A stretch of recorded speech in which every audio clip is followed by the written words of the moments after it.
Hello, and welcome to the Glide to the Finish podcast.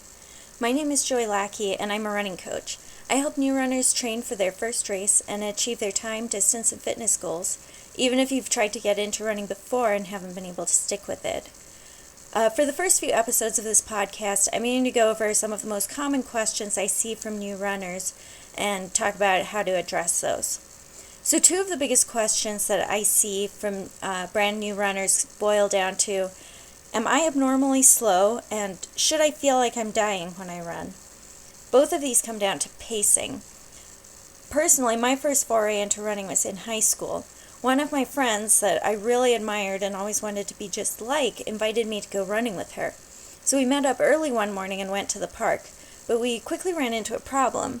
She was aware that I was out of shape and hadn't ever run before, so she slowed her pace way down for me.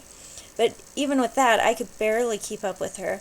I was so out of breath, miserable, and embarrassed by the end of that run that I decided that I hate the sport, and I didn't try running again for another 15 years. So let me address that first question first. No, you are not abnormally slow. It's perfectly normal when you first start running to need to jog really slowly, or to alternate between walking and jogging, or even to do more walking than jogging. At this point, your only competition is yourself. That's part of the fun of running. You'll find that you have good days and really bad days, but over time, if you stick with it, you'll look back and see how much faster and further you can run now than you could last month or last year. The only reason that you should pay attention to how fast anyone else goes is if you're actually running with them. As I discovered, it's a lot better to find a running buddy at about the same fitness level as yourself if you can. It can be really inspiring and motivational to run with someone more experienced, but it's definitely way better to ask them to slow down or let them just go ahead without you rather than trying to keep up with them at a pace that you can't manage, because that puts you at a risk for injury as well as just making you miserable. So 15 years after my first and only running experience up to that point, my sister talked me into joining her team on a Spartan race. During that interim, I had gone to massage school, and over the course of my career, I'd worked with a lot of runners.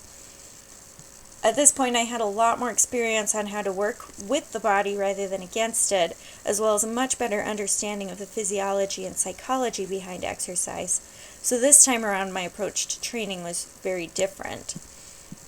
In the first place, I decided not to worry about keeping up with anyone, even though I was on a team. Not while I was training, but for the Spartan race, I figured that I would just go at my own pace, and if people wanted to go on ahead, they could.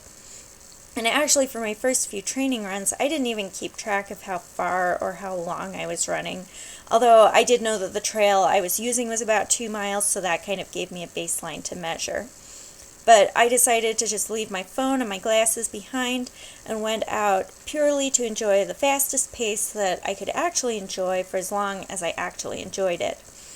I did put one restriction on that, though, that I had to stay out for at least 20 minutes, or at least a mile, which was the first half of the trail. Because the first 15 minutes or the first mile of a run are the hardest. If your goal is to actually be able to enjoy running, then you do kind of have to get past that initial hump to get to the fun part. If you stop before that first 15 minutes is up, then you just have the hard part, but you're stopping before you get to the point where you can start to experience a runner's high. So as I started training and kind of got into a routine with it, one of the most important strategies that I implemented was controlling my pacing. So that second question that I see people asking a lot, which is often kind of phrased as, do I need to feel like I'm dying in order to get any good out of the run? The answer to that is usually no. So I pace by paying attention to my breath. As long as I can breathe through my nose, then I know that I'm at a pace that I can maintain for quite a while and actually relax and enjoy the run. It keeps the intensity of my exercise moderate enough that I know that I'm not going to overdo anything.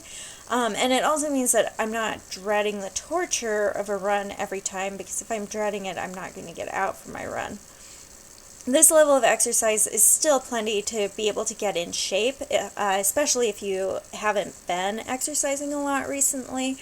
And in a lot of ways, it can be really helpful because your body actually absorbs oxygen better when you're breathing through your nose than through your mouth. And so as you get used to it, you may find that it actually helps fuel your body better. But I know that a lot of us really want to be faster runners. When I first started running, I had been a cyclist for a while by that point, so I thought I was in pretty good shape. But I was still only running a 15-minute mile, which is just barely faster than a walk. And even before then, when I first started cycling, I was so embarrassed because I would find myself being passed by runners. So I definitely understand the pressure that we put on ourselves to be faster, as well as the satisfaction that you get from learning to be faster. So if speed is one of your goals, that's definitely a laudable goal and something to work towards. So definitely use some of your workouts to focus on that. For new runners, I recommend running 3 days a week, and so one of those days can be a speed day. So take maybe the distance that you were doing comfortably last week, and aim to finish it a little faster than you've done in the past. You still don't want to be pushing yourself too far, but you can definitely push yourself on speed a little bit.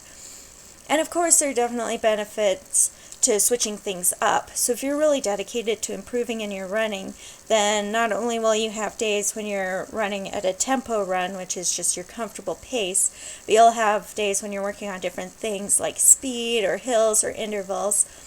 And of course, for many of those, you'll be breathing much harder, and you may have to switch to breathing through your mouth. The breathing through your nose is not a hard and fast thing that you should only do that. It's just a guideline that I use for my own pacing. And of course, focusing on speed, you shouldn't jump into sprints right away when you first start running because you do need to build up stability in your muscles and joints. But sprinting, taking some days to do some short sprints can be so satisfying to incorporate once you've been training for a few weeks and have the stability to be able to do that. And it's a really good way to improve your speed. But when you're first getting started, especially for your first few weeks, while you're trying to learn that you're not actually going to die when you exercise, it's really important to stay at a pace that you can maintain, preferably for at least half an hour without too much discomfort.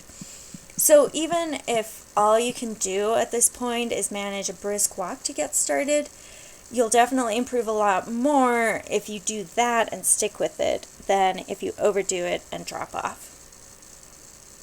I love supporting new runners and getting started. So if you have any questions, drop them in the comments below or check out my Facebook group, Glide to the Finish. I do weekly live trainings there, and I also provide accountability and different kinds of questions and challenges. So come join us, click on the link below, ask your questions, share your goals and your wins so that we can celebrate with you, and I will see you in the next episode.